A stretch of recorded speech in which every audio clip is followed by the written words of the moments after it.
অভিযোগ সংশ্লিষ্ট major general Tariq Ahmed Siddique, সাবেক প্রধানমন্ত্রী, নিরাপত্তা বিষয়ক উপদেষ্টা কর্তৃক জ্ঞাত আয়ের উৎসের সাথে অসঙ্গতিপূর্ণ সম্পদ অর্জন করে ভোগ দখলে রাখায় এবং তার নামেও 4টি ব্যাংক হিসাবে ৬২ কোটি টাকারও বেশি সন্দেহজনক লেনদেন করে পরবর্তীতে স্থানান্তর, রূপান্তর, হস্তান্তর করার অপরাধ অনুসন্ধানকালে প্রমাণিত হয়েছে। এই কারণে তাঁর বিরুদ্ধে দুর্নীতি দমন কমিশন আইন ২০০৪ এবং দুর্নীতি প্রতিরোধ আইন ১৯৪৭ এবং মানি লন্ডারিং প্রতিরোধ আইন ২০১২ এর সংশ্লিষ্ট ধারায় একটি মামলা রুজুর সিদ্ধান্ত গৃহীত হয়েছে। অভিযোগ সংশ্লিষ্ট জনাব তারিক আহমেদ সিদ্দিকের স্ত্রী জনাব শাহিন সিদ্দিক কর্তৃক তার স্বামী পাবলিক সার্ভেন্ট হিসেবে কর্মরত থাকা অবস্থায় জ্ঞাত আয়ের উৎসের সাথে অসঙ্গতিপূর্ণ ২৫ কোটি টাকারও বেশি মূল্যের সম্পদ অর্জন এবং তার নামেও 11টি ব্যাংক হিসাবে ৫৯ কোটি টাকারও বেশি সন্দেহজনক লেনদেন করে পরবর্তীতে স্থানান্তর, রূপান্তর, হস্তান্তর করার অপরাধ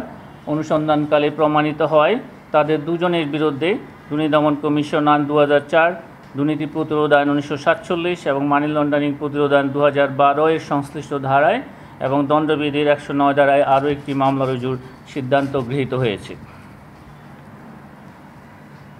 অভিযোগ সংশ্লিষ্ট নুরিন তাসমিয়া সিদ্দিক এবং জনাব বুশরা সিদ্দিক তার পিতা তারিক আহমেদ সিদ্দিক পাবলিক সার্ভেন্ট হিসাবে দায়িত্ব পালনকালে যথাক্রমে 3 কোটি 37 লক্ষ টাকারও বেশি মূল্যের সম্পদ অর্জন এবং 4 কোটি 2 লক্ষ টাকারও বেশি মূল্যের সম্পদ অর্জন করার অপরাধে জনাব নুরিন তাসমিয়া সিদ্দিক, জনাব বুশরা সিদ্দিক ও তার পিতা মেজর জেনারেল অবসরপ্রাপ্ত তারিক আহমেদ সিদ্দিক, সাবেক প্রধানমন্ত্রী, নিরাপত্তা বিষয়ক উপদেষ্টার বিরুদ্ধে আরও 2টি মামলা রুজুর সিদ্ধান্ত গৃহীত হয়েছে। আপনাদেরকে অনেক ধন্যবাদ। চারটা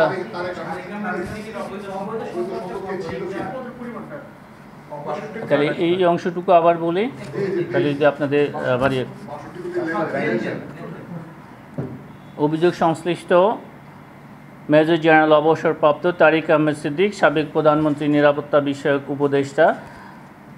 পাবলিক সার্ভেন্ট হিসাবে দায়িত্ব পালনকালে জ্ঞাত আয়ের উৎসের সাথে অসঙ্গতিপূর্ণ 28 কোটি টাকারও বেশি মূল্যের সম্পদ অর্জন এবং ভোগ দখলে রাখা এবং তার নামেও 4টি ব্যাংক হিসাবে ৬২ কোটি টাকারও বেশি মূল্যের সন্দেহজনক লেনদেন এবং পরবর্তীতে উক্ত অর্থ স্থানান্তর, রূপান্তর এবং হস্তান্তর করার অপরাধ অনুসন্ধানকালে প্রমাণিত হয়েছে।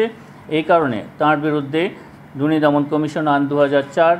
দুর্নীতি প্রতিরোধ আইন ১৯৪৭ এবং মানি লন্ডারিং প্রতিরোধ আইন ২০১২ এর সংশ্লিষ্ট ধারায় একটি মামলা রুজুর সিদ্ধান্ত গৃহীত হয়েছে। আমাদের অনুসন্ধান দল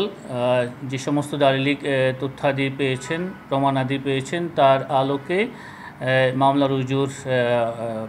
জন্য তারা সুপারিশ করেছেন। সে আলোকে মামলা রুজুর অনুমোদন হয়েছে। তদন্তকালে যদি আরও যে সমস্ত সম্পদ দেশে এবং দেশের বাইরে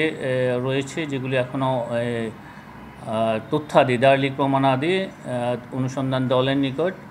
আসেনি, সেগুলি যখন আসবে সেই সম্পদ এর সাথে অন্তর্ভুক্ত হবে এবং এর সাথে যদি আরও কারো সম্পৃক্ততা পাওয়া যায় তাহলে সে বিষয়টিও বিবেচনা করা হবে। ধন্যবাদ।